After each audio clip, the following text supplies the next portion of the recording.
Perfecto. Bueno, buenas tardes con todos. Buenas tardes, Gabriel.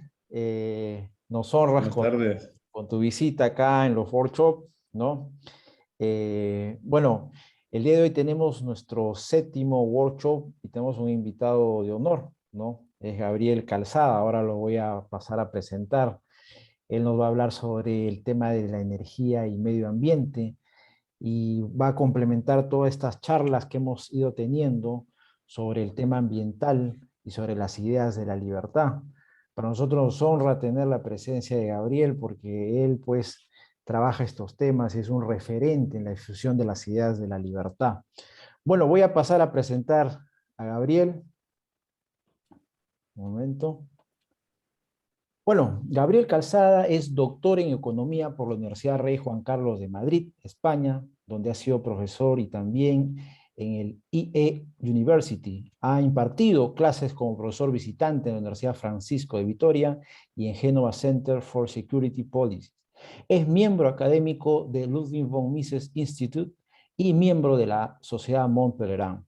Actualmente ocupa el cargo de rector de la Universidad Francisco Marroquín de Guatemala y fue su vicerrector en los años 2012 y 2013. También es miembro del Consejo Directivo de la Association for Private Enterprise Education de Estados Unidos, promotor y socio fundador del Centro de Estudios Superiores Online de Madrid, Manuel Ayau. Cuenta con varias publicaciones en medios nacionales e internacionales y mantiene una intensa actividad como conferencista a través de think tanks y ha sido invitado por el Congreso y Senado estadounidense para testificar en materia de política energética o medioambiental. Gabriel, muchas gracias por darnos el honor de participar en este workshop y nosotros va a ser un placer escucharte en esta tarde. Gracias, Gabriel, y No, adelante. no hay de qué. No hay de qué, Edwin. Es un verdadero placer estar aquí con ustedes hoy. Y lo que espero es que podamos tener una charla lo más amena posible, que podamos profundizar en los temas que puedan ser de su interés, en un tema tan apasionante como es el tema de la energía. Como decía antes en esa amable presentación de Edwin, comentaba que yo he trabajado pues, por muchos años el tema de la energía y el medio ambiente y que efectivamente pues, me han invitado a diversos lugares a hablar de este asunto.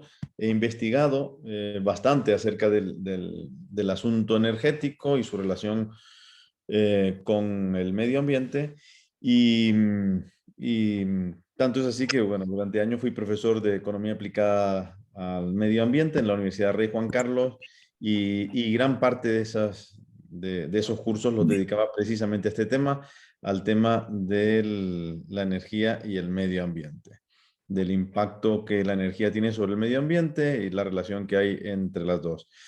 Así que voy a poner una presentación, si les parece, para poder ilustrar las diferentes ideas que tenía preparadas. Lo que no quita para que hablemos de otras cosas, si quieren ustedes luego. Así que si les parece bien, lo que hago es hacer una presentación, que supongo que será de unos 45 minutos aproximadamente, y a continuación, pues podemos mantener un diálogo, una conversación acerca de los temas que salgan y otros temas que puedan querer hablar ustedes. Pero no sé si antes quisiera alguno comentarme algún tema específico que le gustaría tratar sobre energía y medio ambiente. Y como somos tan pocos, somos un grupo relativamente reducido, si todos están conectados, sería fantástico si me dicen un instante, se presentan un momento, su nombre y algo que le gustaría o algo que le llame la atención de este tema. ¿Qué les parece si hacemos una ronda que no va a durar más de 3 minutos haciendo eso? ¿Quién se anima?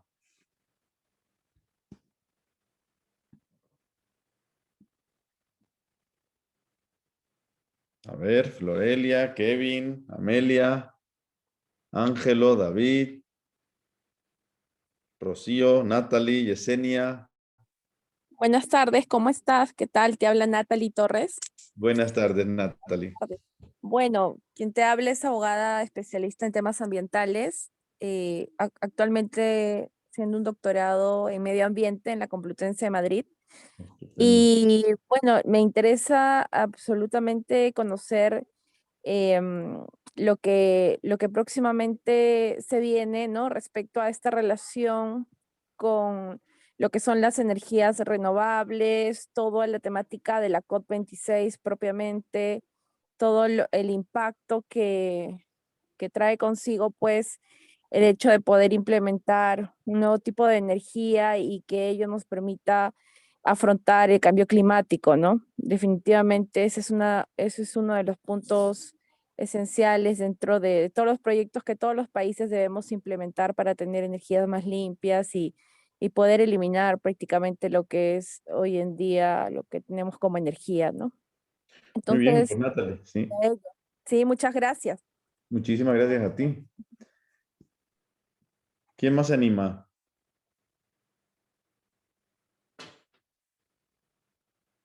A ver, alguien más que se anime, que es tímidos.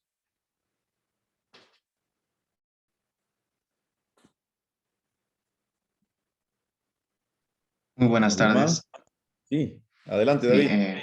bueno, mi nombre es David Oscar Cueva Condori. Yo soy estudiante todavía de pregrado de la carrera de Ingeniería Económica en la Universidad Nacional del Altiplano en Puno, Perú. Y bueno, más que nada me ha llamado bastante el hecho de estudiar el tema de ecología de mercado, ¿no?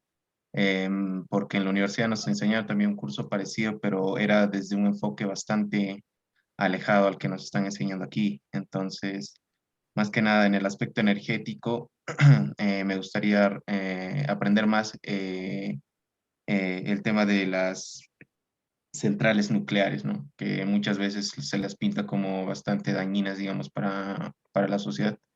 Y a través de del curso también de la programación hemos visto que son, bueno, es la alternativa más limpia, me parece. Y bueno, eso me gustaría hablar más que nada.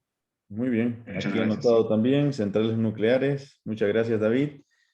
¿Alguien más que se anime a presentarse y comentarme algún tema que le interese? Amelia. Muy buenas tardes con todos, doctor. Reciba un querido saludo de Lima, Perú. Bueno, yo estudié Derecho en la Universidad San Martín de Porres y actualmente pues tengo una maestría en gestión pública. Apreciaría nos pueda compartir sus impresiones respecto a que en el medio se viene haciendo referencia de que posiblemente estaríamos atravesando una crisis energética, ¿no? Apreciaría que nos pueda comentar ello. Muchas gracias. Estupendo, buenísimo ese tema, muy actual.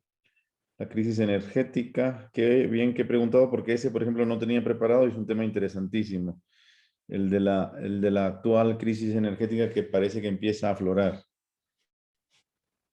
Muy bien, ya tenemos presentación y comentarios de Natalie, de David y de Amelia. ¿Alguien más? Sí, buenas tardes, profesor. Les saluda Yesenia Vela de Lima, Perú también. Hola, Y Yesenia. bueno, me gustaría que también nos pueda comentar acerca de la visión que tiene, como una especie de comparativo de la visión que tiene cada país de qué fuentes energéticas están apostando, ¿no? Ante el cambio climático y para afrontar más que todo el desarrollo energético, ¿no? De cada país. Nos gustaría saber. Gracias. Muy bien. Anotado también.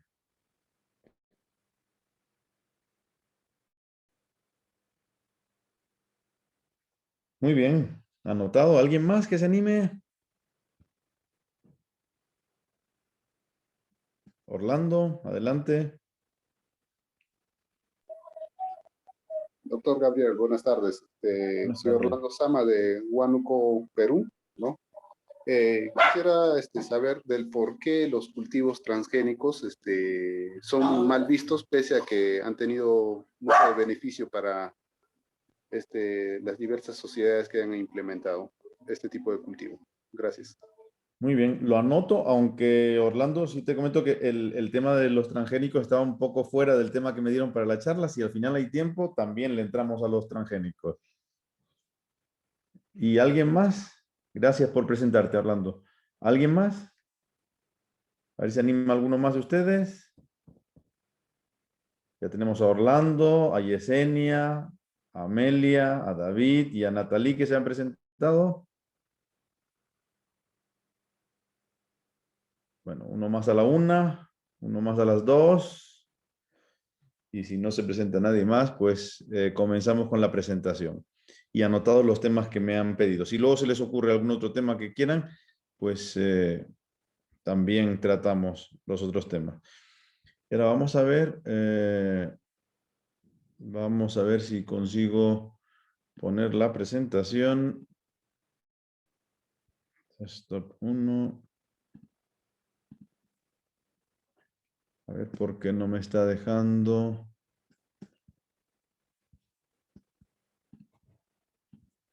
Perdonen un momento, pero es que no me está dejando subir la presentación. Vamos a ver. A ver si ahora...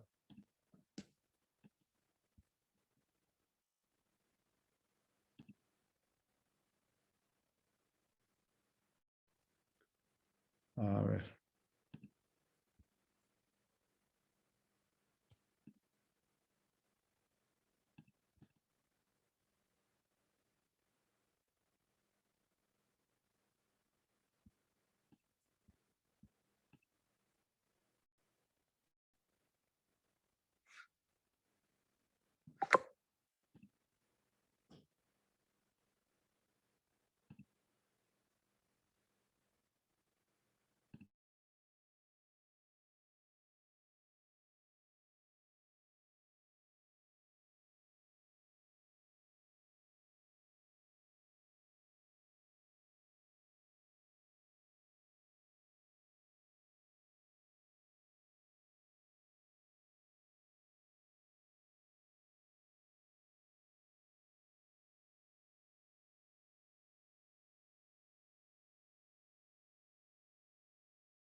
Bueno, disculpen todos, pero al tratar de subir la presentación me expulsó. Vamos a ver si ahora no volvemos a tener el mismo problema. Yo creo que no. Parece que no, porque ahora sí me está dejando. Muy bien, ahora sí funciona. Siguen todos ahí, ¿verdad? Sí. Muy bien. Pues damos paso, como les decía, a la presentación y luego, si les parece, hacemos abrimos una conversación acerca de los diferentes temas. El tema de la energía y del medio ambiente, la combinación, la relación entre la energía y el medio ambiente, es un tema que ha ocupado a numerosos especialistas a lo largo del tiempo. Es un tema apasionante, es un tema al que les recomiendo que exploren. Es un tema que si están buscando pues un ámbito en el que desarrollarse también, es un tema que yo les recomiendo que miren muy bien. Y además es un tema que tiene enormes implicaciones para prácticamente cualquier otro ámbito que uno quiera estudiar. Así que merece la pena al menos saber algo, tener una panorámica, tener una visión general de cuál es la relación entre el medio ambiente y la energía. Mi idea es dar un pequeño recorrido por lo que es la historia de la energía y luego centrarnos en diferentes problemáticas actuales del tipo de energía que estamos promocionando en la actualidad, a dónde nos lleva esta situación y cuál pueden ser un poquito las perspectivas de futuro. El tema de la energía les decía que es un tema apasionante y muy interesante y muy conectado con diversas cuestiones, porque actualmente prácticamente todo lo que hacemos en la vida moderna tiene que ver con energía. Creo que lo que hacíamos en la vida antigua también tenía que ver con energía. Lo que pasa es que en la vida moderna se ve de forma más clara porque tenemos que enchufarlo todo, ¿no? y al tener que ocupar prácticamente todas las cosas que hacemos, conectarlas a la corriente eléctrica, pues eso nos hace darnos una idea de la importancia tan enorme. Cuando hay un apagón, enseguida nos damos cuenta de que en el momento en que se nos acaba el suministro energético, pues nos quedamos a oscuras, nos quedamos sin utilizar gran cantidad de máquinas, nos quedamos sin transportes en muchas ocasiones y vemos hasta qué punto la energía es una parte pues importantísima, una columna vertebral de la vida que llevamos. Pero creo que siempre es conveniente recordar que la forma más, que esto de conectar las cosas a la corriente eléctrica y que funcionen es algo muy reciente. Durante muchísimo tiempo a lo largo de la historia de la humanidad, la forma más normal de energía era o bien el sol o bien quemar madera. Y las consecuencias de que esa fuese la principal fuente energética son varias y son muy importantes. Creo que lamentablemente en los países donde no ha habido desarrollo, pues seguimos viendo, o al menos en las regiones de los países donde no ha habido desarrollo, seguimos viendo los efectos de que la madera, la leña, sigue siendo una fuente energética. Esta imagen es una imagen bastante común en los países que están en desarrollo o que todavía tienen bolsas de pobreza importante. Y qué decir de las casas llenas de suciedad cuando la fuente energética de esas casas, de esas familias, es precisamente la leña. Lo cierto es que durante cientos de miles de años esa fue la forma principal de fuente energética y el ser humano pues tuvo que atenerse a las consecuencias y a las limitaciones enormes que tiene esa forma de proveer energía. Con el tiempo, esto lleva a un cambio drástico en las sociedades del mundo entero. Pasamos a desplazar la leña, la madera, por el carbón y en general por las máquinas de vapor. Esto tiene unas consecuencias enormes. Lo podemos ver luego más despacio y más en profundidad, unas consecuencias enormes en la dinámica social y tiene unas consecuencias enormes en el crecimiento económico también. Lo que ocurre es que nos pasamos de una forma de energía más menos densa a una forma de energía más densa, que tiene un poder calórico mucho más grande y que nos permite hacer muchísimas más cosas. O dicho de otro modo, cosas que antes tenía que hacer el ser humano, de pronto pudieran hacerlo también, pudieran hacerlo las máquinas, ¿no? De modo que liberáramos el trabajo, la carga y el esfuerzo humano, lo liberáramos para cuestiones que tuviesen menos que ver con la fuerza y más que ver con el intelecto. De tal modo que creo que una primera consideración importante es la evolución del uso de la energía de formas menos densas de energía a formas más densas de energía ha permitido que el ser humano tenga que ocuparse menos de usar la fuerza, del uso de la fuerza, a formas de organización en las que el ser humano pues puede aprovechar energía no humana para las diferentes actividades que lleva a cabo y utilizar el intelecto humano como factor principal de cambio social y de mejora social. Aquí tenemos algunas imágenes del cambio drástico que se produce cuando el vapor y cuando el carbón pasa a ser el combustible que sustituye a la madera, con un poder calórico, con una densidad energética muy, muy, muy superior a la de la madera, y eso provoca una creación de riqueza, una creación de valor enorme. Tan enorme que, como vamos a ver más adelante, no hay forma de comparar lo que han dado de sí los últimos 200 años de lo que dieron de sí los 1000 años o los miles de años anteriores en términos de crecimiento económico, de generación de valor y sobre todo de sacar a millones de personas de la pobreza. Curiosamente, una de las máquinas de vapor que más importancia tuvo fue la máquina de vapor que era la bomba de agua. La bomba de agua, ¿por qué? Precisamente porque se diseñaron para sacar agua de las galerías y también para las minas, para todo tipo de minas. Aquí tenemos otra imagen de esa gran revolución que provocó el vapor y el uso del carbón. Una auténtica, pues, profunda evolución energética que cambió el mundo para siempre. Hizo que las personas, pues, cambiaran sus hábitos, cambiaran la dinámica social, cambiaran las tareas a las que nos dedicábamos. Muchísimas tareas desaparecieron y el ser humano empezó a dedicarse a tareas nuevas.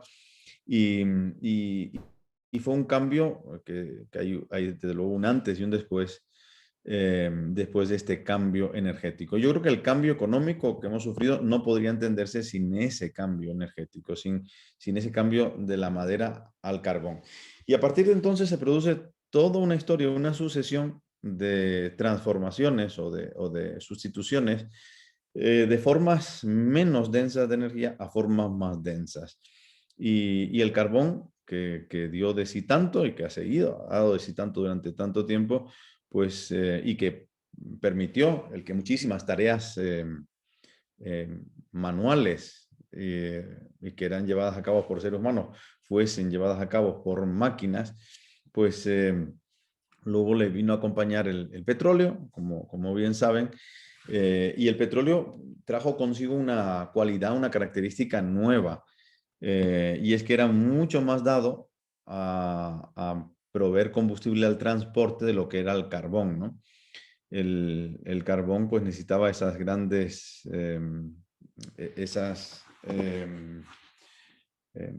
esos grandes almacenajes, era menos denso que el petróleo, y el petróleo venía a proveer una nueva forma de combustible que era posible almacenar en muy poco espacio.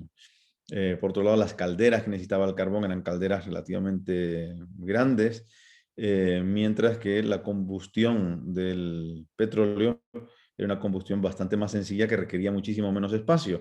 Y por eso, pues el petróleo va a utilizarse especialmente para el transporte y va a revolucionar los transportes en el mundo. Gracias a lo adecuado, a lo bien que se adapta a ser el combustible de algo que está en movimiento y algo que no está conectado a nada, no está conectado a una red, no está conectado, es un avión, un tren todavía sí, pero un avión, un camión, un barco, pues no están conectados a una red, ¿no? Entonces el petróleo produce esa gran transformación de los medios de transporte y a su vez del comercio, porque gracias al petróleo pues se produce una gran evolución del, del sector naviero, del sector marítimo, y eso lleva a que lo que habían sido durante siglos los barcos de vela, o de remo sean sustituidos por barcos, primero de vapor, pero tenían relativamente poco alcance, y luego de petróleo, que sí tienen muchísimo más alcance y muchísimo más capacidad de teus o de toneladas de contenedores, ¿no? Con toneladas de... Y eso obviamente lo que consigue es provocar una expansión enorme, enorme, enorme del comercio mundial. Y gran parte de la riqueza que hemos visto y que vamos a ver luego que se ha generado es precisamente gracias a que se pudo llevar a cabo esta transformación de pequeños barcos a barcos gigantescos en los que además es muy económico enviar un contenedor de una parte del mundo a otra. Ahora precisamente, a lo mejor de eso podemos hablar luego, hay una crisis de los contenedores, no sé si es algo que en Perú se esté comentando, pero hay una crisis mundial de los contenedores relacionada hasta cierto punto con esa crisis de la energía que comentábamos antes en la introducción, que sería un tema interesante a explorar también, ¿no? El gas natural, el gas es otro combustible que tiene una característica frente al petróleo, una característica muy interesante, y es que es pues muy modulable, muy fácilmente almacenable y conducible como el petróleo, que el petróleo es pues, mucho más fácilmente conducible que el carbón. Al gas le pasa lo mismo, con la cierta ventaja de que es más limpio en el sentido pues de los gases que emite que el petróleo y que el carbón. De hecho, en los años 80, el gas se puso muy de moda, en los años 80 y principios de los 90, como el combustible limpio, ¿no? El combustible verde, porque tenía cualidades muy similares al petróleo, en algún sentido también al carbón, y sin embargo, pues era mucho más limpio para el uso en los hogares e incluso en la industria. Bueno, y los hogares, ¿qué decir del cambio entre el uso de la madera que veíamos antes y el uso del gas, ¿no? La vida de las familias con gas es una vida pues muchísimo más saludable que aquellas casas donde se sigue utilizando carbón o que digamos leña. Las enfermedades pues se reducen enormemente, pero es que además, volvemos a lo que decíamos antes, tiene muchísimo más densidad energética y es posible hacer muchísimas más cosas con muchísimo menos esfuerzo y a menudo a un precio incluso más bajo, ¿no? Una energía, pues una fuente de energía muy distinta a las que hemos visto hasta el momento, que eran todos combustibles fósiles. Hasta aquí hemos visto pues, los principales combustibles fósiles, es la energía nuclear. La energía nuclear que precisamente alguien preguntaba antes, pedía antes que tuviésemos la posibilidad de analizar la energía nuclear. Le vamos a dedicar más tiempo luego si quieren.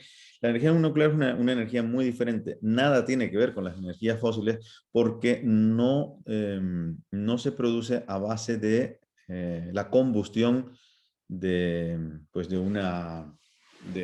un elemento fósil, sino que se produce a partir de la partición de un átomo.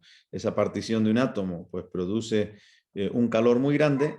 Y al igual que ocurre cuando quemamos un combustible fósil, lo que hacemos es utilizar ese calor para mover una turbina, como vamos a ver luego, mover una turbina, y el movimiento de esa turbina nos va a permitir generar electricidad. Así que la energía nuclear la tenemos que separar conceptualmente. Tenemos las energías fósiles que fueron yendo cada vez a una mayor densidad y que nos permitieron dejar de hacer muchas de las cosas que hacíamos pues con el esfuerzo humano, liberar el esfuerzo humano para que el ser humano hiciera cosas pues más altamente remuneradas, más ligadas con su capacidad de raciocinio, más ligadas con la creatividad del ser humano, y menos ligadas con la fuerza gracias a la energía. Y además muchísimas cosas que el ser humano ni siquiera podría hacer. Imagínense ese transporte de esos contenedores, imagínense el mover rocas, imagínense la enorme cantidad de cosas que la maquinaria moderna puede hacer gracias a la energía que no podríamos hacer con nuestras manos, ni siquiera colaborando muchas personas, ¿no? Pues la energía nuclear, digo, hay que separarla de estas porque consiste en la ingeniería atómica y en la partición de un átomo que produce mucho calor. Con ese calor se mueve una turbina que produce electricidad, igual que lo harían las energías fósiles. Aquí tenemos una imagen de una central nuclear. Las centrales nucleares tienen la característica de que la densidad energética en el combustible nuclear es una densidad enorme y con apenas una o dos centrales nucleares se puede producir energía para grandes ciudades, para una gran ciudad o incluso a veces para un país entero, ¿no? Porque hablamos de una energía que en muy poquito espacio puede producir enormes cantidades de electricidad. Ese humo que ven salir de las centrales nucleares no es ningún gas tóxico ni ningún otro gas, sino es simplemente vapor de agua, ¿no? Es vapor de agua. Que es una de las ventajas que tiene la energía nuclear. Alguien se refería antes a este hecho, ¿no? la energía nuclear, al no ser la combustión de un elemento fósil, pues no tiene, no produce gases efecto invernadero. Lo más que produce es eso que es vapor de agua, o sea, lo más que produce en términos de lo que sale a la atmósfera, ¿no? Y algo que sí hay que tener en cuenta de la energía nuclear es que si lo pensamos de algún modo, todas las energías, absolutamente todas, estas y las que vamos a ver luego, en última instancia vienen del Sol. La única que no viene del Sol, que de algún modo podríamos decir que es distinta a las demás, por esto es la energía nuclear, precisamente porque no tiene nada que ver o tiene poco que ver con la energía del Sol. Creo que este es un dato interesante cuando uno quiere, pues eso, clasificar las fuentes energéticas, poder diferenciarlas.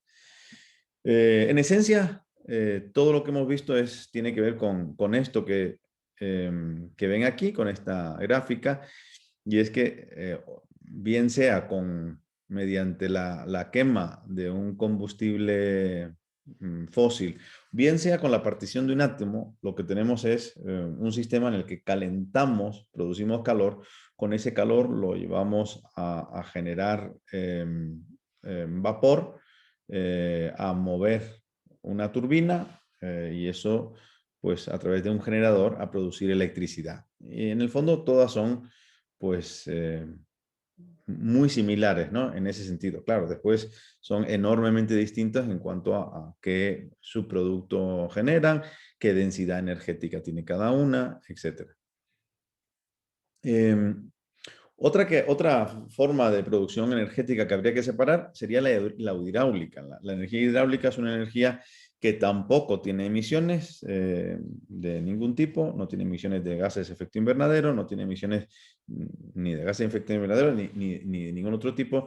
Lo que se hace es conseguir mover la turbina en vez de generando calor a través de hacer que el agua pase por la turbina, bien sea porque hay un salto de agua, bien sea porque hay un embalse en el que acumulamos agua y cuando deseamos producir electricidad, pues dejamos que salga el agua. Y ya terminando casi con los tipos de energía, de fuentes, una fuente pues que en los últimos años, esta es muy moderna, más moderna aún que la energía nuclear, en los últimos años se ha desarrollado bastante, es la energía solar. La energía que resulta de construir placas fotovoltaicas y lograr convertir la luz solar en energía eléctrica. Esta es una forma, como digo, de energía, de las ya denominadas energías renovables. En algunos países se incluye la hidráulica en las energías no renovables, en otros países no se incluye la hidráulica en la energía renovable. En todos los países a lo que se considera energías renovables, pues dentro de ese rubro se incluyen la solar fotovoltaica, que es la que tenemos en la imagen. La característica de esta, bueno, pues no se quema nada, también tiene la peculiaridad de que no hay que llevar a cabo ninguna combustión, por un lado, y tampoco se mueve ninguna turbina, bueno, y es la primera de todas, la única, de hecho, de las que vamos a ver, en las que no se mueve ninguna turbina, sino que con la célula fotovoltaica conseguimos producir la electricidad. Y luego tenemos, ya terminando por último, la última que le voy a presentar es la eólica, también muy de moda, no tan antigua, no tan moderna, les decía, como la solar. Es una que viene existiendo desde hace mucho tiempo. Sabemos cómo producir energía del viento. Y la energía eólica pues, se ha desarrollado también bastante en los últimos años, se la considera también una energía renovable y es una energía que ha sido promocionada enormemente, al igual que la solar, por los gobiernos con enormes subvenciones para que vaya ganando terreno en lo que es el mix o en lo que es el porcentaje de implantación, de generación de este tipo de energía. Es la eólica. Características interesantes de la eólica, pues, bueno, al igual que la solar, se le considera, como decía, una energía renovable, es decir, que mientras haya viento, sigue funcionando y no es que estemos acabando el viento que pueda haber, igual que no estamos acabando el sol por utilizar sol para producir electricidad. Sin embargo, otros problemas que tienen, al igual que pues, el petróleo podría tener el problema de cuando hay un accidente, haya aves que se llenen de petróleo. La eólica tiene el problema de que los molinos pues matan a cientos de miles, si no millones de aves todos los años, y ese es un problema que es un reto ahí para resolver para la energía eólica. Y es algo en lo que se ha invertido mucho, pero a día de hoy sigue habiendo muchísimas muertes de aves por motivo de las aspas, de las turbinas eólicas. Este es un gran problema. La industria, por supuesto, pues trata de, como hacen otras industrias con otras cuestiones, a minorarlo quizá diciendo que también las aves mueren por otras cuestiones, pero lo cierto es que el hecho de la existencia de los molinos eólicos hacen que cientos de miles, si no millones de aves mueran todos los años. Hay imágenes que podemos ver en internet continuas de cantidades de aves que mueren por las turbinas, ¿no? Este es un reto que creo que se está invirtiendo mucho en este momento, pero es algo que pues, creo que hay que tener hasta cierto punto en cuenta y que se habla poco en los medios de comunicación, y quería traerlo porque creo que es algo a lo que hay que prestarle verdadera atención. Quienes hemos vivido cerca de un parque eólico, pues sabemos que esto ocurre. Y hay veces que se compara con el asunto de las aves que chocan contra los cristales o otras formas de muerte en el caso de las aves, pero lo cierto es que en el caso de los molinos eólicos mueren muchísimas aves grandes, ¿no? Que de algún modo es algo a lo que solemos dar más importancia que cuando muere un pájaro común.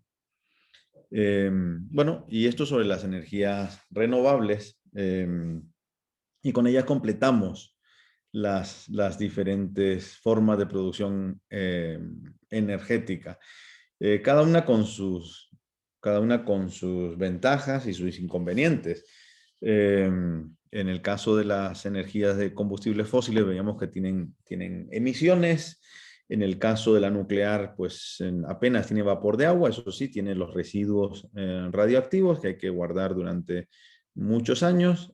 En el caso de las llamadas renovables, tenemos los problemas que acabamos de ver, y además de los problemas que acabamos de ver, quizá convendría analizar un par de cuestiones más, sobre todo porque se las está promocionando mucho, y a medida que vayan ganando terreno en el mix o en el balance, en la cantidad que utilicemos frente a otras, pues creo que va a ser muy interesante el entender los retos que tienen por delante, los problemas que pueden traer, sobre todo si ganan porcentajes importantes dentro del mix energético. Una de las cosas que está sucediendo, y ya desde hace unos años, es que los vehículos se están volviendo vehículos eléctricos.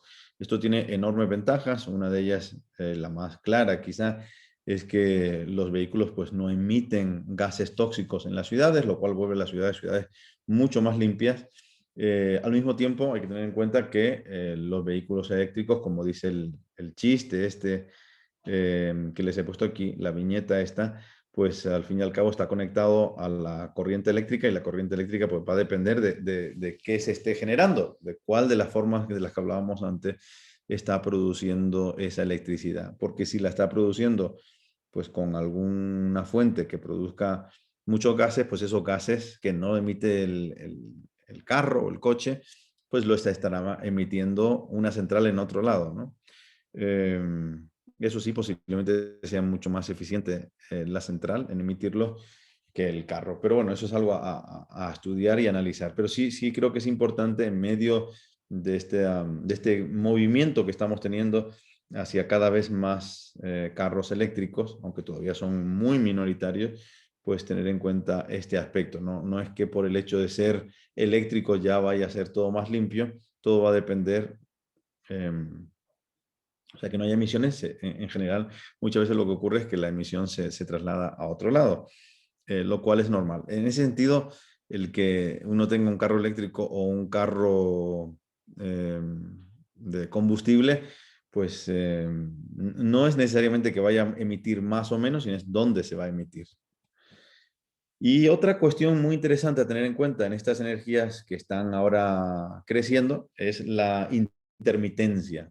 La intermitencia, el hecho de que son energías intermitentes, las hace energías muy diferentes a las anteriores. Quizá la hidráulica pudiera tener alguna semejanza en algunos casos con esto, pero en general las hace muy diferente a la solar y a la eólica el hecho de que son intermitentes. O dicho de otra forma, no sabemos exactamente cuándo va a soplar el viento, ni cuánto tiempo, ni sabemos cuándo va a hacer sol, ni por cuánto tiempo. Y eso las vuelve fuentes de energía muy especiales, muy delicadas, sobre todo, tremendamente delicadas. Porque en la medida en la que se vayan instalando más cantidad de megavatios renovables, eólicos o solares, ocurre que tenemos que estar listos, tenemos que estar preparados para cuando esta intermitencia hace que no sople el viento o no luzca el sol, lo suficiente como para producir electricidad con la energía solar o producir electricidad con los molinos eólicos. De ahí que haya tantas viñetas aludiendo a esta cuestión. Es decir, la energía solar debe estar conectada o tener un respaldo, se le llama un backup, le dicen en inglés, un respaldo en otras fuentes de energía que sí se puedan encender automáticamente. ¿Y cuáles son esas fuentes de energía que se pueden encender automáticamente cuando el sol no luce o cuando el viento no está pegando, no está soplando?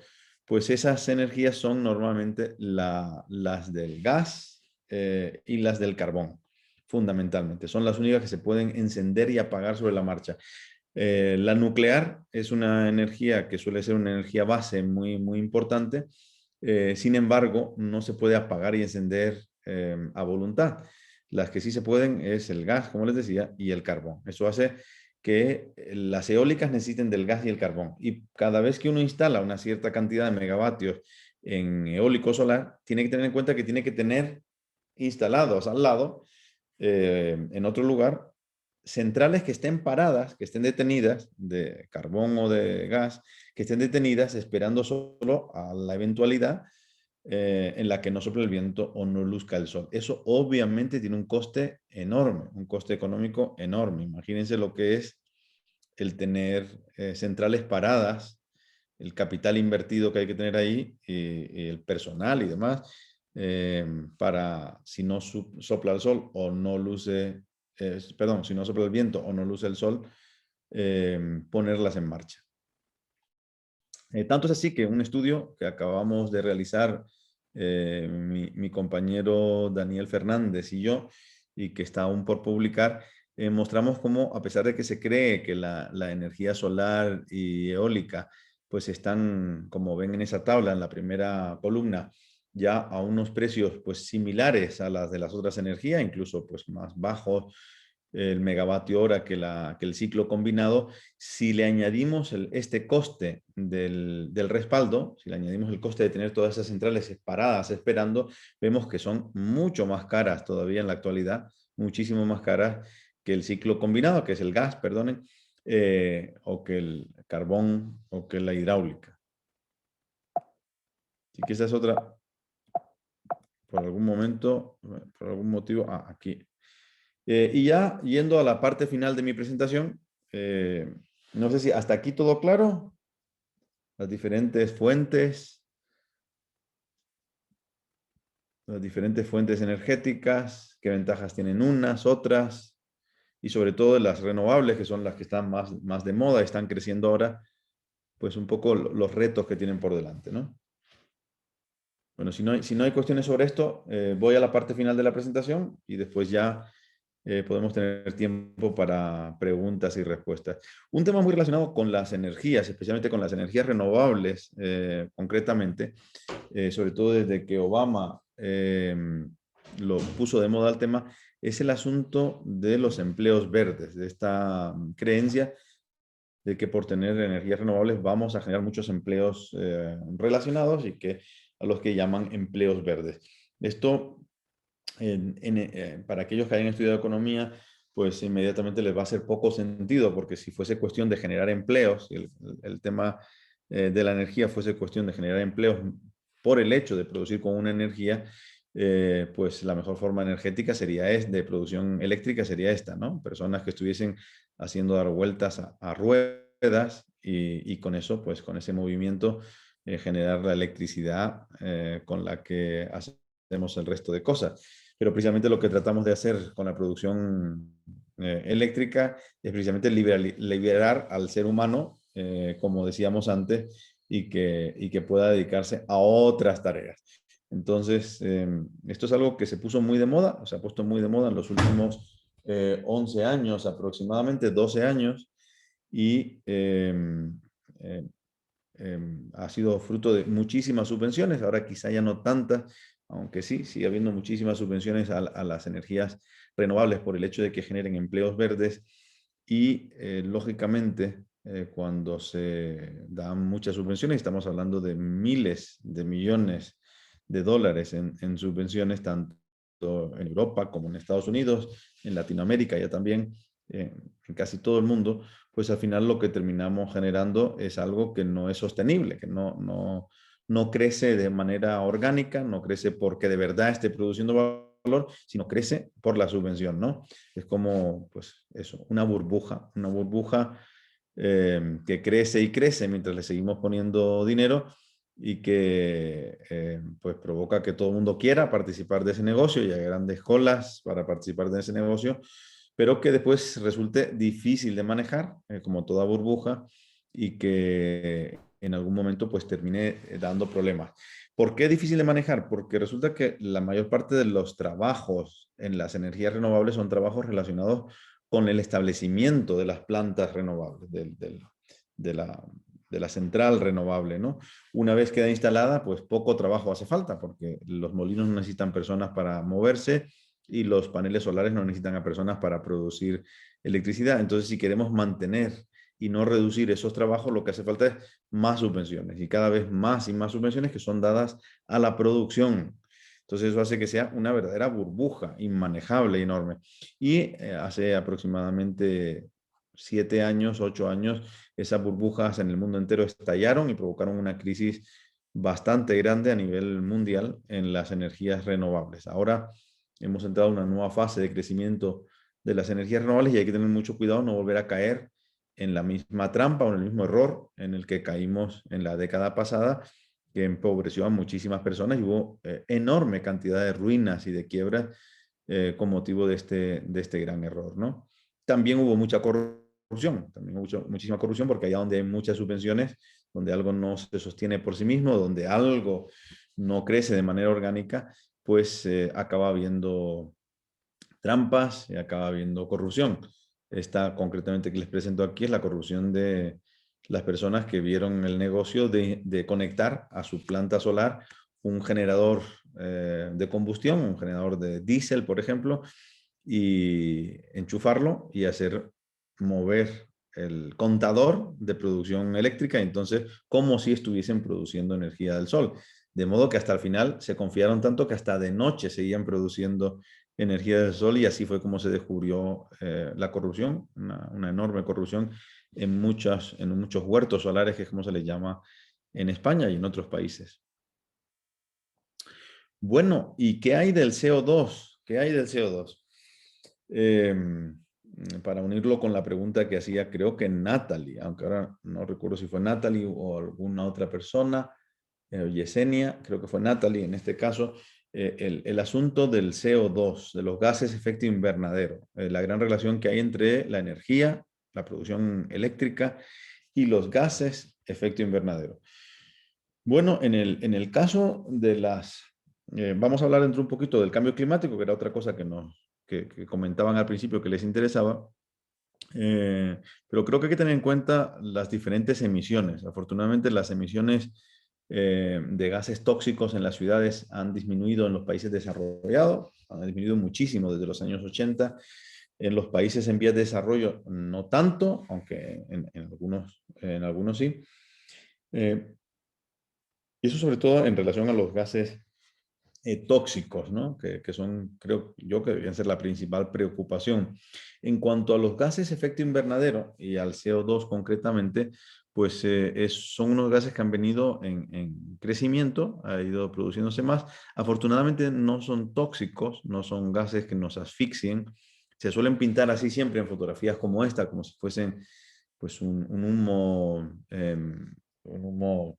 sucio, un humo oscuro y sucio, y sin embargo el CO2 no se ve, el CO2 es invisible, con lo cual en realidad cuando nos ponen CO2 así como humo, pues es una no sé si una falacia, es una forma de hablar, porque ya digo, el CO2 es invisible.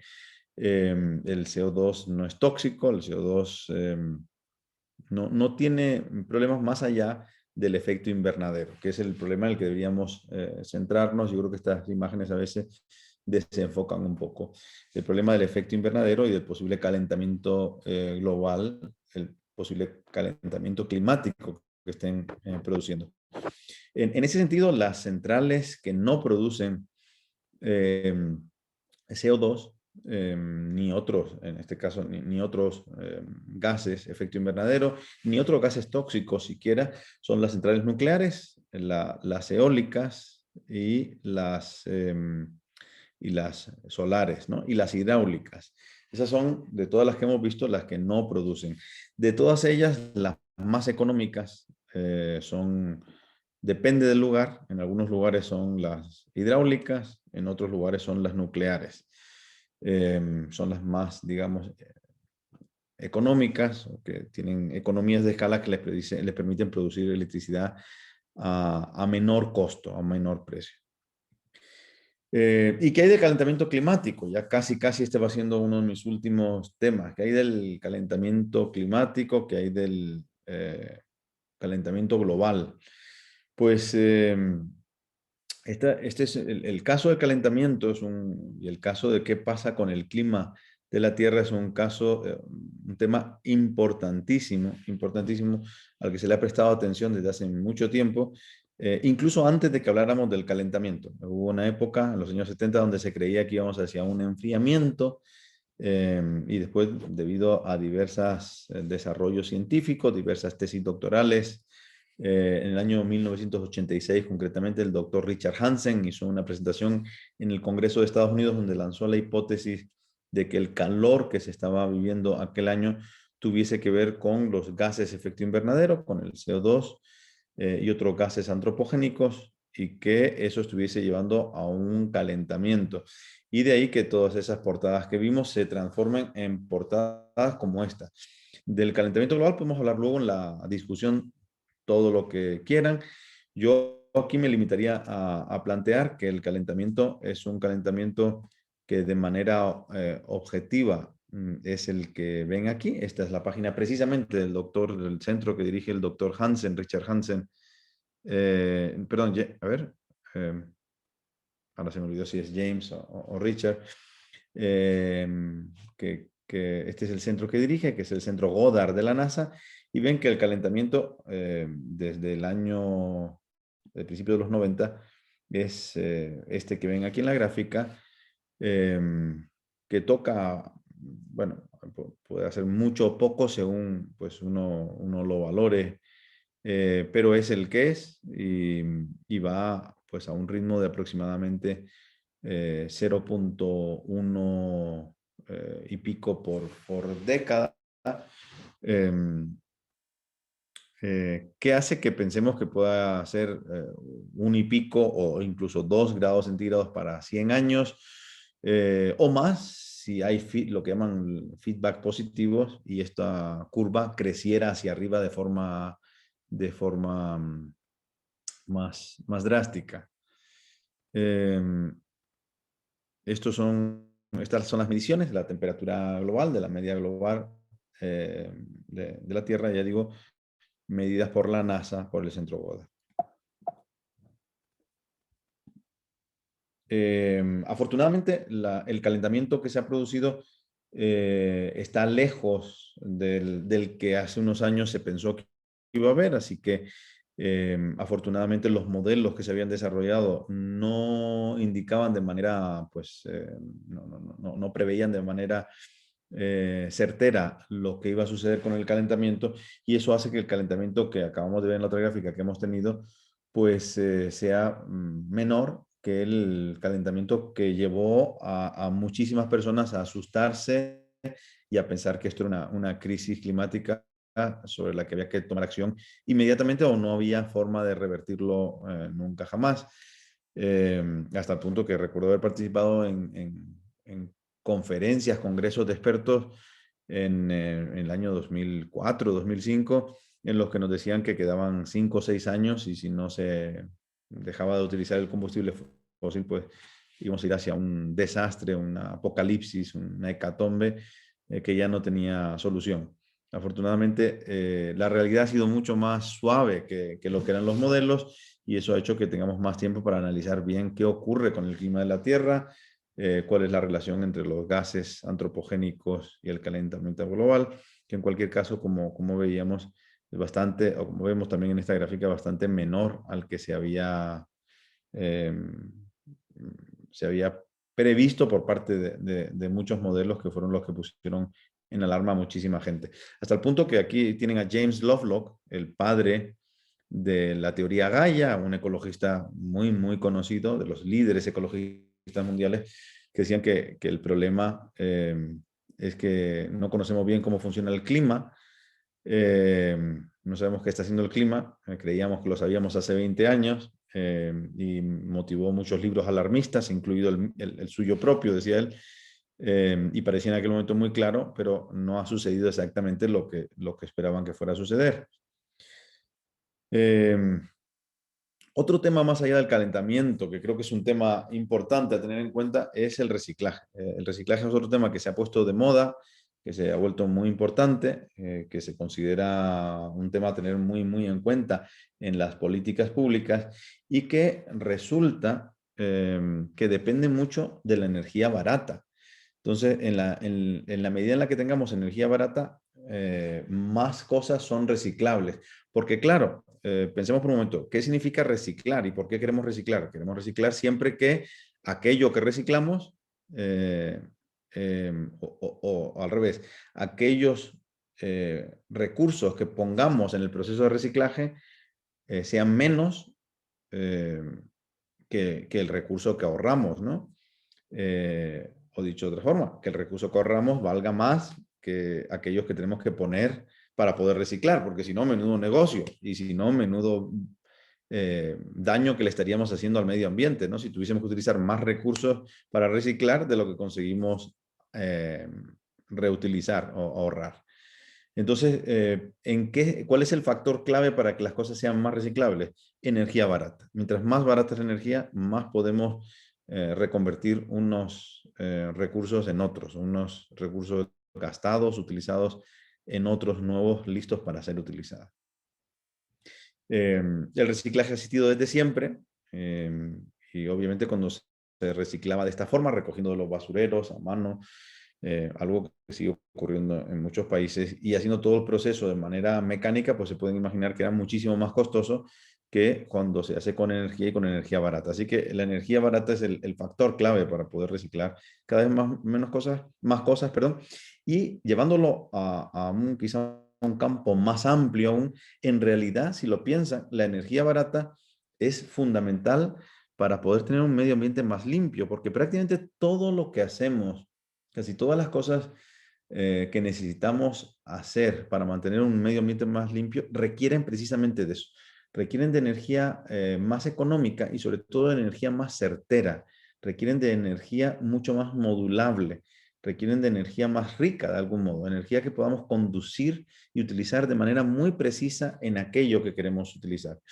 Que podamos dirigir a un modo de de transporte concreto, que podamos dirigir al movimiento de motores, que podamos dirigir a un láser médico, que podamos dirigir. Entonces, en general, que el medio ambiente sea un medio ambiente más habitable para el ser humano, más verde, más conservado, depende de que tengamos suficiente energía accesible a un costo razonable con el que podamos tener más ordenado, diría Peter Hoover, que es uno de los grandes teóricos de la energía, tengamos más ordenadas las cuestiones medioambientales. En la medida en la que, piénsenlo al revés, en la medida en la que la energía sea más cara, en la medida en la que la energía sea menos modulable, sea menos densa. Imagínense utilizar madera. ¿Qué ocurre cuando utilizamos madera? Cortamos muchísimos árboles, producimos muchísimo humo, producimos muchísimos gases tóxicos, producimos muchísimas enfermedades. ¿Qué pasa cuando utilizamos el gas o primero el carbón? Pues reducimos las enfermedades, reducimos los humos, reducimos el daño, el corte de árboles para producción de combustible, y así sucesivamente, ¿no? A medida que vamos utilizando energías más densas, afortunadamente vamos pudiendo conservar más y más el medio ambiente. Esto es algo que no se suele pensar a menudo. De modo que mientras más densa sea la energía que utilicemos, más posibilidad tenemos de tener un medio ambiente limpio. Y ya por último, acercándome ya a la hora de charla, por último, aquí tenemos el uso, el consumo energético a lo largo de la historia. Aquí tenemos cómo el ser humano ha ido consumiendo primero madera, ven la línea verde de abajo, primero madera, era prácticamente todo lo que se utilizaba, como vimos antes, luego el carbón durante muchos años, a partir de 1850, más bien 1870, finales del siglo XIX, como el carbón empieza a utilizarse más y más y más, de tal modo que hacia 1915 es la forma con diferencia principal, fundamental de consumo energético, y como después poco a poco el petróleo, el gas, la nuclear y las renovables, que la ven ahí como aparecen muy recientemente en un verde claro, van convirtiéndose en energías que utilizamos los seres humanos para hacer todas nuestras actividades. Ahora me gustaría que se fijen en la forma de esa curva, y que se fijen en la forma de la curva de la siguiente gráfica. Ven que son prácticamente idénticas, ¿no? El crecimiento económico es lo que tenemos en esta gráfica, y ven como el crecimiento económico en los Estados Unidos es prácticamente, y en los países desarrollados, es prácticamente igual a el consumo de energía. Ven que hay una relación bastante clara, y lo podríamos poner en términos mucho más científicos y buscar innumerables artículos que hay sobre esta cuestión, pero vemos que hay una relación muy, muy estrecha entre el crecimiento, la salida de la pobreza y el uso energético, el consumo energético y por supuesto la producción energética. Aquí lo tenemos para el mundo entero, para no verlo solo de Estados Unidos. Aquí vemos cómo la curva, cómo se parece a medida que vamos utilizando más y más energía, vamos siendo capaces de producir y de consumir más energía, como el mundo se va desarrollando, ¿no? Manteniendo una curva enormemente similar. Claro, aquí una de las preguntas clave sería ¿cuál es la causalidad, ¿no? Es el crecimiento el que ha hecho que utilicemos cada vez más, consumamos más energías, o es el acceso a más energía es lo que nos ha permitido crecer? Esta es una pregunta fundamental que nos tenemos que hacer todos. Y creo que con esto ya solo cerrar diciendo que la energía es algo fundamental para el medio ambiente, la energía es algo fundamental para el crecimiento económico, y la energía es algo fundamental para la reducción de la pobreza. En la medida en la que tengamos energía más accesible, más barata, más densa, vamos a tener un medio ambiente más ordenado, diría Peter Hoover, les decía antes, más limpio, vamos a poder reciclar más, vamos a poder tener una vida más cómoda, más desarrollada y donde podamos salir de las diversas trampas de la pobreza.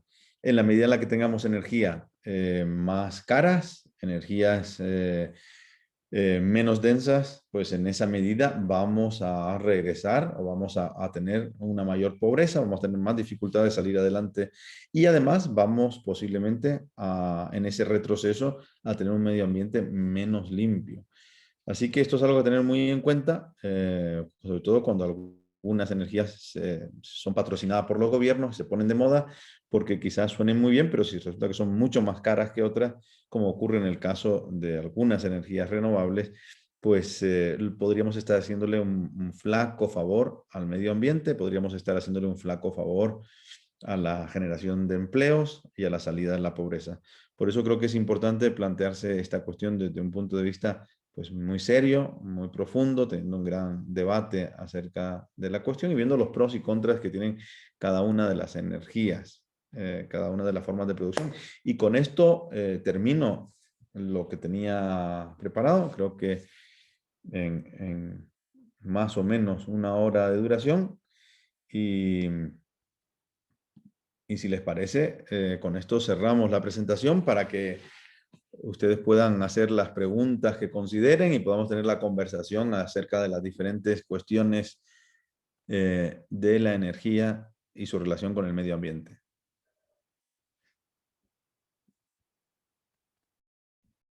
Gracias, Gabriel. Yo tengo para empezar las preguntas, tengo una pregunta. ¿Por qué Latinoamérica, si hay esta relación que dices entre energía, una energía barata, contribuye al medio ambiente y contribuye a superar la pobreza? Y en Latinoamérica hay niveles de pobreza alto. ¿Qué sucede ahí? ¿No hay energía barata o hay movimientos socialistas que evitan que eso se desarrolle? Y obviamente la energía no es el único factor para desarrollarse, ¿verdad? Pero sí creo que es uno de los factores más importantes que existen. Y la energía barata creo que es uno de los factores más importantes que tiene cualquier país. Que haya energía a disposición y sea económica es fundamental. Obviamente hay cuestiones como si uno tiene comercio o no con el exterior, hay cuestiones como si se permite que el capital entre y haya inversión, si los impuestos son altos o bajos, y en la medida obviamente en la que los impuestos sean más bajos, que se permita más la entrada de capital y se permita más que las personas comercien libremente con otras personas en otros lugares, pues va a haber más riqueza. Pero dadas esas cuestiones, dada una política en torno a esas cuestiones, va a definir muchísimo la posibilidad de crecer de acuerdo a si tenemos energías baratas, Edwin. Va a depender muchísimo. ¿Qué ocurre en Latinoamérica? Yo me he encontrado en Latinoamérica en los 10 años que llevo viviendo en Latinoamérica que con frecuencia los grupos ecologistas se oponen, por ejemplo, a la energía hidráulica, cosa realmente incomprensible en mi opinión, porque si hay una energía que por mucho tiempo ha permitido desarrollo y ha permitido un desarrollo con grandes, digamos, ventajas en cuanto al respeto del medio ambiente, nada es perfecto, obviamente. Esa yo creo que es la energía hidráulica. Y después nos encontramos que también se oponen a las energías fósiles, que son en muchas ocasiones las más baratas, pero que son necesarias además para poder tener ese backup o de tener ese respaldo de las energías renovables. Sin ellas es imposible tener el respaldo. Al final, los ecologistas nos abocan en general a formas energéticas bastante caras. Y en la medida en la que le hagamos caso, y no quiero poner a todos los ecologistas en una misma bolsa, porque hay de todo. Yo suelo referirme a los conservacionistas como los que suelen ser más racionales y sensatos, y a los ecologistas los más radicales. Pero sí es cierto, en relación a tu pregunta, que yo me he encontrado en Latinoamérica y en general en el mundo entero, pero en Latinoamérica muy particularmente, que por ejemplo la hidráulica, que en Europa es vista como una energía muy limpia, en Centroamérica los ecologistas se oponen totalmente a la energía hidráulica, ¿no? Y así pues se oponen también a la nuclear, se oponen también a las energías fósiles y terminamos en que solo aceptamos energías tremendamente caras que no permiten salir de la pobreza, que no permiten salir adelante y que mantienen a muchísimas personas en un estado de pobreza y teniendo que, a la hora de la hora, que depender de una energía cara, por un lado, o subvencionada, por otro lado, entonces la pagan otras personas, o incluso pues no teniendo acceso a la energía y siguiendo en estados pues primitivos de uso de la energía.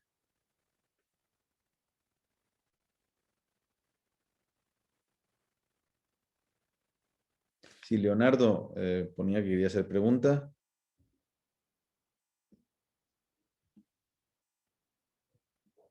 Leonardo y Sebastián pone aquí, no sé quién será. Ah, no se te escucha, creo que tienes el micrófono apagado. Ay, disculpa, buenas tardes. Mi nombre es Marco. Estoy con una computadora que no es mía. Marco. Y no encontraba la opción de cambiar el nombre, pero Marco. estamos. Muchas gracias, un gusto saludarlo. Un honor haber estado en su clase. Realmente su trayectoria es bastante amplia y muy agradable aprender de usted. Actualmente, mi pregunta va respecto a las energías nucleares. Cuando uno platica con las personas, lo mejor sería plasmarles que sea una competencia libre, ¿no? O sea, en vez de apoyar una u otra energía, tú digas que compitan entre ellas por cuál es la más eficiente, la más barata y la más limpia. Hasta eso no hay problema. Pero al momento de hablar de la energía nuclear, que hasta ahora es la que más puntos tiene a favor, hablan mucho de los incidentes nucleares que hubieron. Yo he estado investigando un poco, pues ha habido 3 graves, que es, uno en Rusia, el otro de Ucrania y el de Fukushima. En el de Fukushima no sé hasta qué punto tuvo que ver alguna interferencia estatal en lo que pasó, por el simple hecho de que estaba en una zona de riesgo de tsunamis. ¿Y qué podríamos nosotros responderles cuando el único de las 400 plantas que hay en el mundo, 3 han tenido accidentes graves, y uno ha sido, las 2 de Rusia y de Ucrania han sido por culpa del Estado, pero en la cuestión de Japón hay una mezcla de privado, no estoy seguro, y desde ahí se agarran de que, no, pues otro tsunami o un temblor va a destruir el mundo. Muy buen punto, Marco, ¿verdad? Sí. Muy buen punto, Marco. Mira, a ver, la energía nuclear es una energía interesantísima. Es como decía yo antes, si lo miramos desde un punto de vista, digamos, científico, es la energía atómica, la única energía que no es producto del Sol. Todas las demás son producto del Sol, de un modo o de otro, directa o indirectamente. Es una energía realmente creada por el ser humano. Es digamos, en puridad es la única energía, la única forma de producción energética, eléctrica, creada por el ser humano. ¿Cuáles son las ventajas y las desventajas de la energía nuclear? Bueno, la desventaja es la producción de residuos radioactivos y la posibilidad de accidente. ¿Cuáles son las ventajas? La ventaja es que es capaz de producir energía a unos precios muy bajos, tremendamente bajos, y no produce ningún tipo de gases, ¿no? Esas son las ventajas que tiene. Bueno, entonces enfoquémonos, las ventajas están clarísimas, son enormes, enfoquémonos en las desventajas. Las desventajas, el tema de los residuos cada vez se ha planteado menos como problema porque se ha ido, por un lado porque en la propia naturaleza hay elementos radioactivos que duran también cientos y miles de años. Por otro lado, porque se ha ido desarrollando la tecnología de tener guardados los residuos y cada vez más los propios residuos han sido alimentos para las centrales de siguiente generación, hasta el punto que ya muchas centrales no los entierran los residuos, sino los guardan en las propias centrales, porque cuando termina la vida útil de esa central ya hay una nueva tecnología que consume los residuos de la central anterior. Así que el problema se ha concentrado, como bien dices, en el asunto, y perdóname que me extienda, pero es para poder englobar la energía nuclear en sus pros, sus contras, e integrarla digamos, en el contexto del sistema eléctrico y la energía. Entonces, todas las críticas a la energía nuclear se han centrado precisamente en los accidentes. Dices tú que ha habido 3. En realidad, ha habido 2 accidentes importantes, porque el de Ucrania y el de Rusia son el mismo, son el de Chernóbil. Hay un tercer accidente, se habla siempre de 3 accidentes graves, porque es el de Harrisburg en Estados Unidos, pero realmente ese no tuvo gravedad alguna, no hablamos de un accidente en el que no murió nadie, así que yo no llamaría un accidente grave a un accidente donde no ha muerto nadie, ¿no? Así que tenemos 2 accidentes, tenemos 2 accidentes a lo largo de la historia. Uno, el de Chernóbil, que no es un accidente.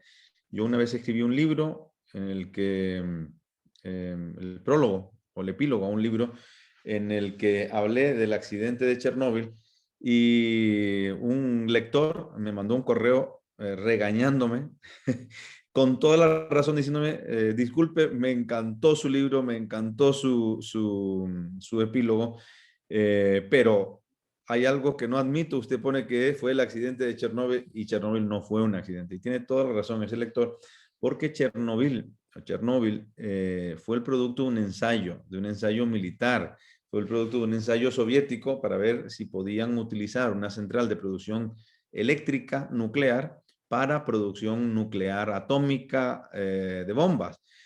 Entonces, eso no puede contar, obviamente, como un accidente. Además, si se fijaron en la imagen de antes y en la imagen típica de las centrales nucleares, tienen una bóveda, ¿verdad? Bueno, los soviéticos, tan arrogantes en cuanto a su tecnología siempre, decían que ellos no necesitaban bóveda de contención. Esas bóvedas están hechas para si hay una fuga, que la radioactividad se quede dentro. Si hay una fusión del núcleo, que la radioactividad se quede dentro. Bueno, pues ellos eran tan arrogantes que decían que no necesitaban la bóveda, y al no haber bóveda, una vez se produjo la fusión del núcleo, toda la radioactividad salió a la atmósfera. Y ese fue el gran accidente de Chernobyl, el mayor accidente de la historia. Perdón, no accidente, el mayor evento nuclear, la mayor tragedia nuclear. Y después tenemos el de Japón, el de Fukushima. Es un accidente que tiene que ver con el hecho de que las bombas de achique no se diseñaron previendo un tsunami como el que hubo. Es decir, hubo un tsunami, se dice siempre que hubo un tsunami y sucumbió, digamos, de algún modo la central. No, la central resistió al tsunami. El problema fue que un problema muy parecido a lo que ocurrió con el huracán Katrina. Se anegó de agua y las bombas de achique no permitieron resolver el problema que tenían. Así que estamos hablando de un defecto en la previsión o en la regulación de dónde se puede poner una central nuclear. En ese caso, pues pusieron una central nuclear en la costa y cuando les llegó la ola grande, pues les hizo un verdadero estropicio. Yo lo comparo a la aeronáutica, ¿verdad, Marco? La aeronáutica, al principio los aviones tenían muchísimos defectos y poco a poco, cada vez que hubo un problema, un accidente, y los hubo a montones, pues se corregía y ya ningún avión se hacía con ese problema, con ese error que daba lugar a un accidente. En el caso de la industria nuclear hemos tenido un único accidente grave. Ya hemos aprendido, no se pueden poner junto a una costa. Creo que con eso resolveríamos el problema, ¿no? Y yo estoy muy de acuerdo contigo, ya fuera de lo nuclear, en que si dejáramos que el mercado decidiera cuál es la mezcla de energías, pues el mercado, y además estoy seguro que hay tanta gente que dice que las energías renovables son maravillosas, pues que con que hubiese una diferenciación de precio y quien quisiera pagar más o menos según la energía que quieran consumir, enseguida tendríamos un mix adecuado a lo que quiere todo el mundo. Estoy muy, muy de acuerdo contigo, pero estoy también muy convencido de que la gente además así aprendería. Sería un proceso de aprendizaje por el cual la gente iría aprendiendo e iría viendo que aquellas sociedades que tienen energías más baratas tienen un medio ambiente más limpio. Y eso a lo mejor haría pensar a muchas personas y les haría tender a tener energías o a comprar energías más baratas o más densas, ¿no? Que no siempre coinciden, pero suelen coincidir. Yesenia. Excelente, de nada, muchas gracias. Un placer. Ya con eso ya sabemos que Fukushima no tuvo, creo que, problemas, víctimas mortales, hasta donde sé. Y pues que el mercado vaya eligiendo, ¿no? ¿Cuál es el mejor carro? Pues ponlos a correr uno tras otro, sin ayuda de nadie. Y es el que más te va a gustar, el que va a ganar la competencia. Muchas gracias, doctor. Gracias, Marco. Yesenia. Sí, muchas gracias, profesor. Dos preguntas, básicamente. La primera es, usted en el desarrollo de su exposición mencionó que la energía hidráulica en algunos países es considerado no renovable y en algunos sí es renovable.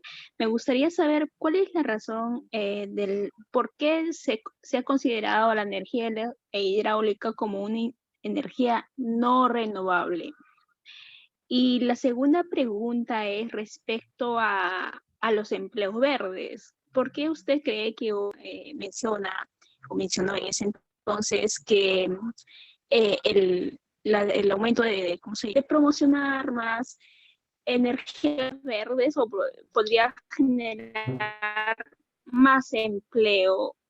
Porque usted está en contra de lo que mencionó en ese entonces el expresidente, ¿no? Bien.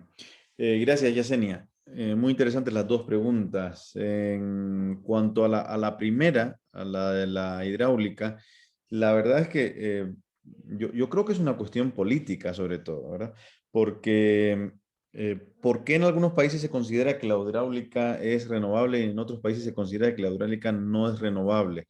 Bueno, hay países donde se considera, hay países, eso es cierto, que se considera que la hidráulica es renovable hasta cierto tamaño y a partir de cierto tamaño no. ¿Por qué? Porque hay lugares donde consideran que presas de determinado tamaño, que embalses de determinado tamaño, pues ya no son buenos para el medio ambiente. En otros países se consideran que todas las hidráulicas pues pueden tener un efecto momentáneo o temporal sobre el medio ambiente, pero que en el largo plazo pues tienen un efecto relativamente neutro. Una vez, pues sí es verdad que han cambiado el ecosistema del lugar donde está el pantano. En cambio, en otros países, sobre todo en Latinoamérica, en muchos países se considera que no son renovables. ¿Por qué? Yo no me lo sé explicar, más allá de que he visto que los grupos ambientalistas radicales o ecologistas radicales le han dedicado mucho a hacer campañas, le han dedicado mucho esfuerzo, mucho tiempo, mucho dinero a hacer campañas en contra de la energía hidráulica. Tanto es así que en muchos países es casi imposible establecer una central hidráulica, a pesar de que pues, muchos de los países que hoy son ricos se hicieron ricos porque en los años 50, 60, 30, 40, 50, 60 del siglo anterior, pues establecieron muchísimas centrales hidráulicas, ¿no? Estados Unidos hoy, la energía más barata de los Estados Unidos es la del estado de Washington, que es donde tienen centrales hidráulicas. Y no es casualidad que muchísimas empresas de tecnología están establecidas en el estado de Washington. Muchísimos servidores están establecidos en el estado de Washington porque en general la vida de Internet, la vida digital, la vida virtual es energía. La gente no se suele dar cuenta de esto. Cuando hablamos del mundo de Internet, cuando hablamos de la virtualidad, estamos hablando de energía, de muchísimo consumo de energía. Y por eso las empresas suelen irse con sus servidores, con su tecnología, allá donde hay energía barata. ¿Por qué no se considera renovable en Latinoamérica, sobre todo? Porque en el resto del mundo en general se considera renovable. Yo creo que por el empeño de los grupos radicales ecologistas en que así sea, en que no sea considerada renovable, porque por algún motivo no les gusta. Obviamente, como cualquier energía, hay que mirar sus beneficios y sus problemas. Hay que mirar sus fortalezas y sus debilidades. Yo creo que la energía hidráulica en general tiene beneficios tan grandes, tanto por lo barata que es, como porque no emite gases, como por el hecho de que cuando es con embalse, pues uno puede regular cuándo necesita más, puede ser una energía, una forma de producción energética utilizada para cuando hay un pico de demanda, o sea, es muy elástica, no es intermitente, podría serla en el caso de los saltos de agua, pero no en el caso de embalses. Perdonen un momento. Sí, y disculpen. Eso con respecto a la primera pregunta, Yesenia. La segunda era los empleos verdes. No sé si te entendí bien, pero comentabas que por qué yo estaba en contra de los empleos verdes o por qué yo no creía que el presidente Obama tuviera razón. ¿Me lo puedes explicar un poquito mejor? ¿Qué es lo que preguntabas? Sí, en el desarrollo de su posición mencionó que usted no compartía la postura de que se iba a generar más empleos verdes. Me Bien. gustaría que amplíe más del por qué. Bien. Pues es un tanto técnica la postura. Pueden buscar un artículo que publiqué en el año 2010, creo recordar, y que ha sido un artículo ha dado, la verdad, la vuelta al mundo. A mí me hizo en su día dar la vuelta al mundo, literalmente, ir a muchísimos lugares, varios congresos, senados y demás me llamaron para hablar de esta cuestión. Y es que si uno quiere calcular cuántos empleos genera una forma de producción energética, si uno quiere calcular cuántos empleos genera concretamente las renovables, lo que hay que hacer es mirar pues, los empleos que tiene a lo largo del tiempo y si está recibiendo subvenciones esa energía, sea la que sea, pues como las subvenciones es capital que uno le está quitando al resto de la economía, entonces mirar cuántos empleos se hubiese generado en el resto de la economía con motivo de si hubiesen tenido ese dinero, si no se lo hubiesen quitado para dárselo en forma de subvención, en este caso a la renovable. Entonces, cuando hicimos ese ejercicio, era tal la cantidad de subvenciones que si ese dinero hubiese quedado en el resto de la economía, por cada empleo que se creaba, por cada uno de los empleos verdes que se creaba, se estaban destruyendo, se estaban dejando de crear en el resto de la economía 2,2 empleos.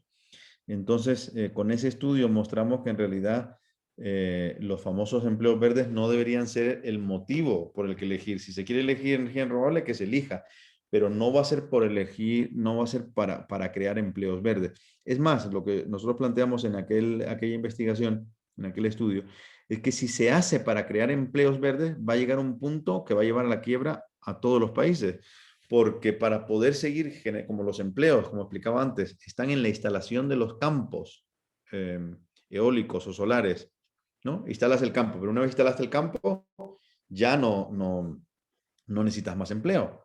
Los empleos los pierdes. ¿De qué manera podrías seguir aumentando los empleos verdes? Pues la única forma es generando más y más y más y más campos eólicos y solares. Imagínate eso, ¿no? Más y más y más campos eólicos y solares, pero resulta que la subvención para que realmente los establecieran, hacía falta establecerla en la producción. Por eso montaban los parques eólicos y solares.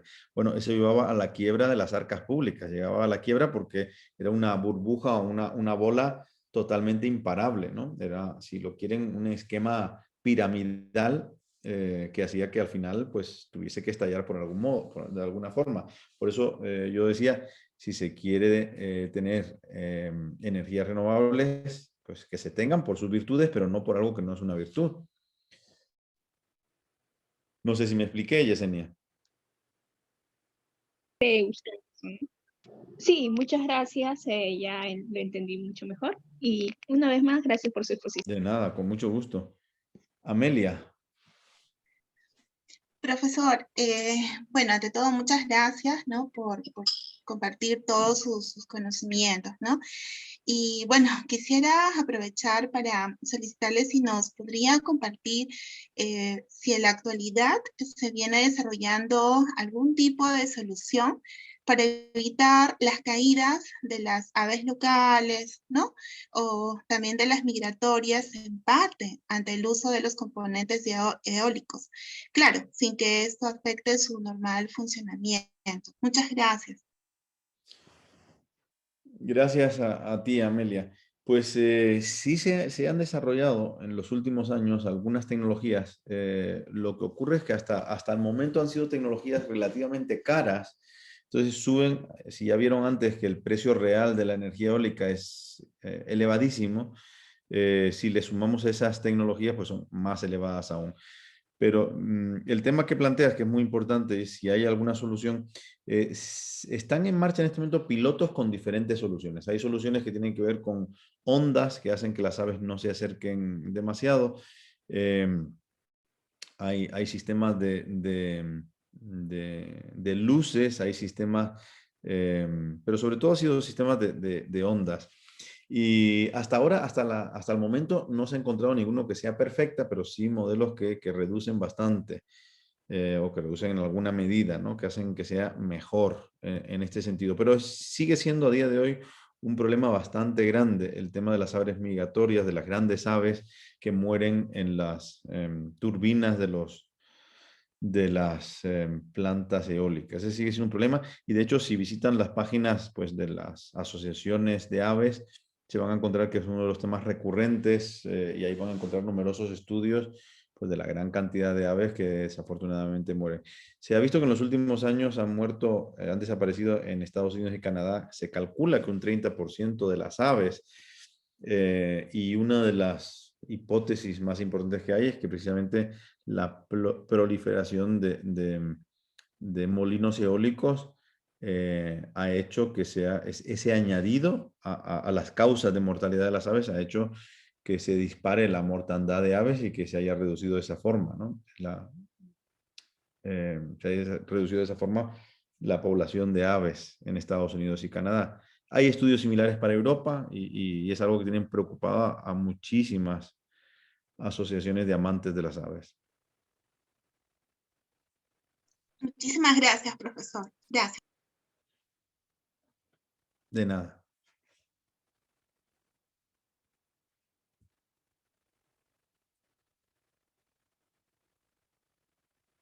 ¿Alguna otra pregunta? ¿Algo que les interesaría hablar? Creo que alguien había comentado el tema de la crisis, ¿verdad? La crisis energética que muchos dicen que se viene. Yo me atrevo a decir un par de cosas sobre la crisis energética. El precio de muchos combustibles fósiles ha estado subiendo muchísimo en los últimos meses. Lo ven en el precio de la gasolina, pero sobre todo se ve en el precio del gas a nivel mundial. Está subiendo muchísimo. Y muchas personas vaticinan una crisis energética, una crisis incluso de inflación asociada a la energía, como ocurriera en los años 70. No sé si llegará a ser tanto, pero sí da la sensación de que con la moda, o sea, por un lado, con la reactivación económica post-COVID, con la falta de inversión en generación de energías de fuente fósil y la falta de generación quizá por las políticas públicas que se han puesto en marcha, quizá también por la moda de las energías renovables, se ha invertido muy poco en capacidad productiva de energías fósiles. Eso ha provocado en gran medida un cuello de botella muy importante que ha hecho que los precios suban, tanto en el caso del gas natural como en el caso del petróleo. Y creo que es muy posible que no veamos una solución a corto plazo por lo que decía antes, porque no se ha invertido capital en todo el proceso que es de refinería, en el proceso de extracción, de refino, de producción de energías fósiles. Y eso provoca ahora, con el pico de demanda que estamos teniendo, un cuello de botella bastante grande que hace que el precio suba. Esto bien podría provocar un proceso de subida de precios muy importante, sobre todo en el contexto de expansión monetaria o de inflación monetaria que hemos sufrido con el COVID a nivel mundial. Muchos gobiernos decidieron solucionar sus problemas con las restricciones del COVID, imprimiendo más dinero, y ese dinero extra está yendo a parar a ese cuello de botella que son las energías. Y yo creo que es muy probable que estemos viviendo en los próximos meses, estemos viviendo en este momento el comienzo de una crisis energética bastante importante. En el caso de Europa, ya ha puesto los pelos parados o los pelos de punta a muchísimas personas porque ha dejado a Europa hasta cierto punto en manos de Putin y del gas de Rusia, ¿no? Y eso, pues políticamente se puede imaginar el problema que significa. No sé si con eso respondo, Amelia, a tu pregunta.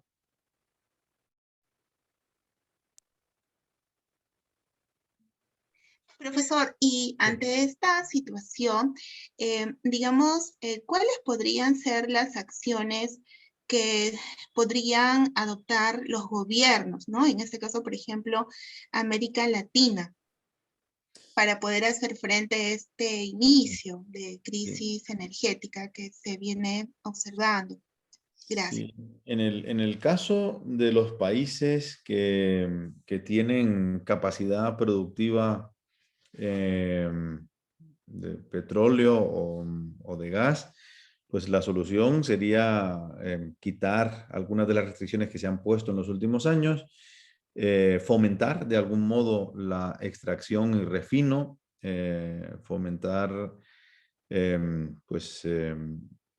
llamando por un lado, llamando al capital, posiblemente haciendo ofertas de reducción de impuestos a aquellos que inviertan ahora en el proceso de inversión. Y eso podría provocar un aumento de la oferta que hasta en alguna medida pues genere un colchón, ¿no?, a esta crisis que se ve venir. A nivel particular, pues uno podría hasta cierto punto protegerse un poco pues, en el mercado de futuros energéticos, pero esto es algo bastante complejo y bastante arriesgado siempre, ¿no?, porque depende mucho de los tiempos. Y es algo no aconsejable a no ser que alguien sea un experto en ese mercado y sepa operar en los mercados de futuros.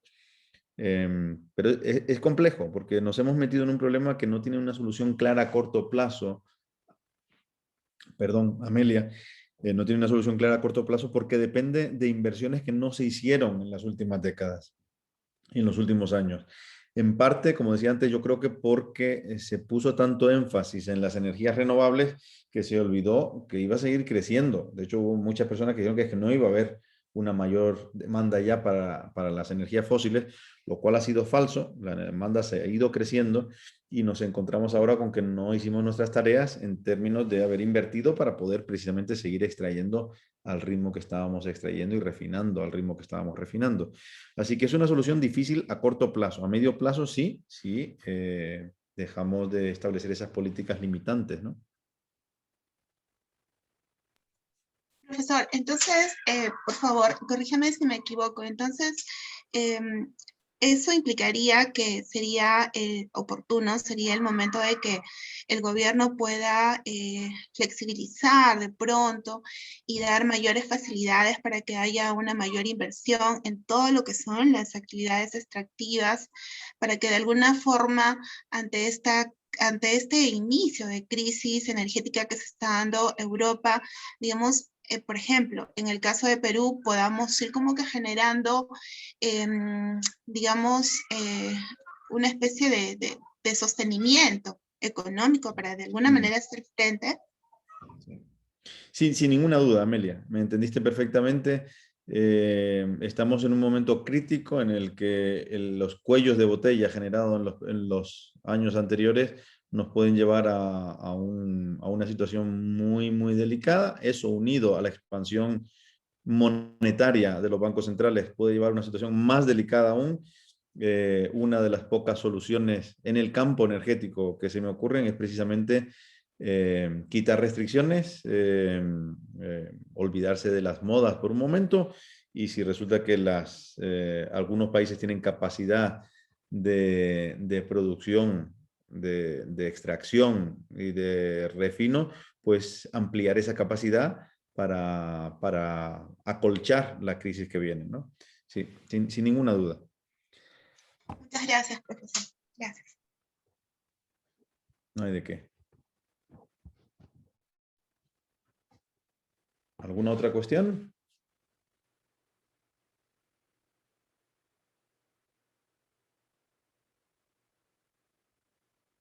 Bueno, si no hay más cuestiones, a mí lo que me quedaría es solo despedirme con unos, digamos, unas frases de, no sé si de resumen o de consejos para cualquier persona que se acerque al campo energético.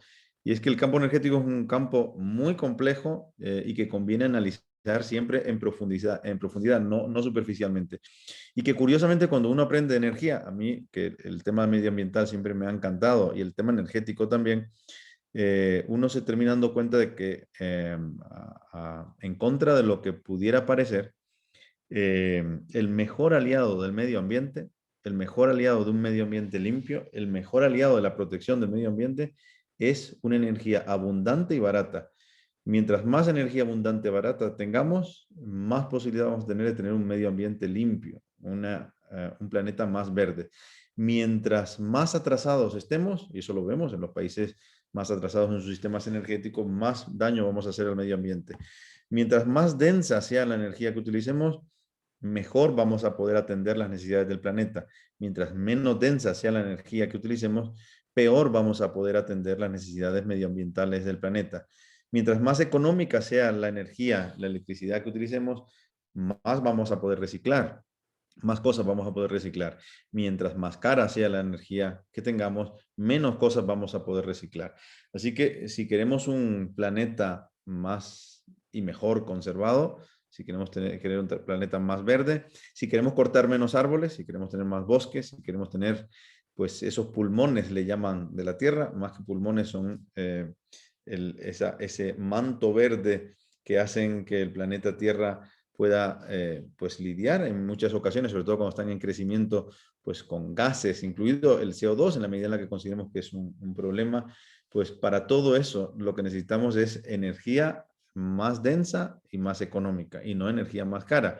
Entonces, mucho cuidado con las modas, mucho cuidado con las modas de, pues antes hablamos de los empleos verdes, pero mucho cuidado con las modas de cualquier energía, incluidas las renovables, por bonitas que parezcan, podrían estar perjudicando al medio ambiente.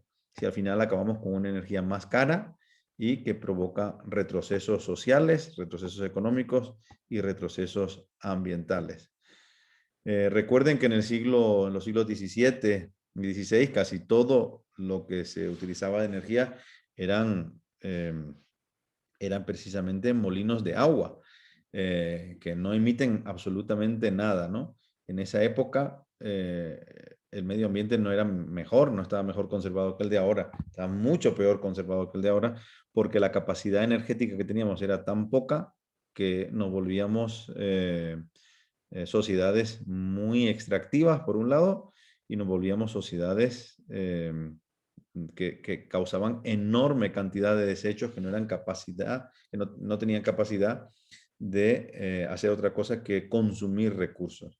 Entonces, la energía nos permite evitar consumir muchísimos recursos. Basta pensar en la sociedad de la información, en la sociedad digital, es todo pura energía.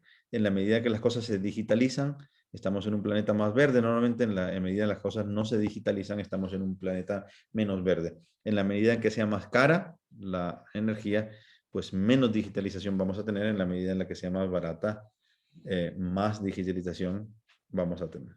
Así que esas son mis recomendaciones. Yo sé que son todo afirmaciones que no son las que se escuchan normalmente.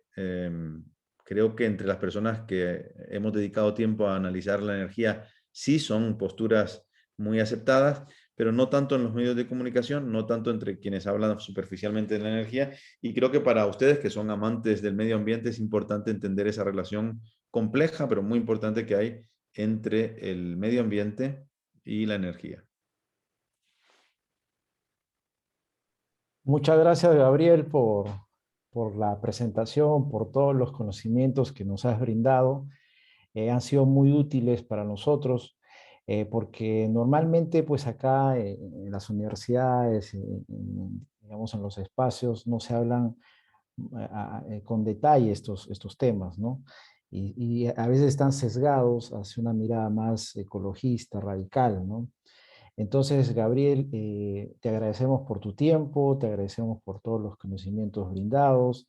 Los estudiantes, los participantes que han estado acá han podido resolver sus inquietudes, y también esto lo estamos grabando para que aquellos que no lograron llegar puedan verlo, compartirlo, y de esa manera socializar la información que nos diste, Gabriel.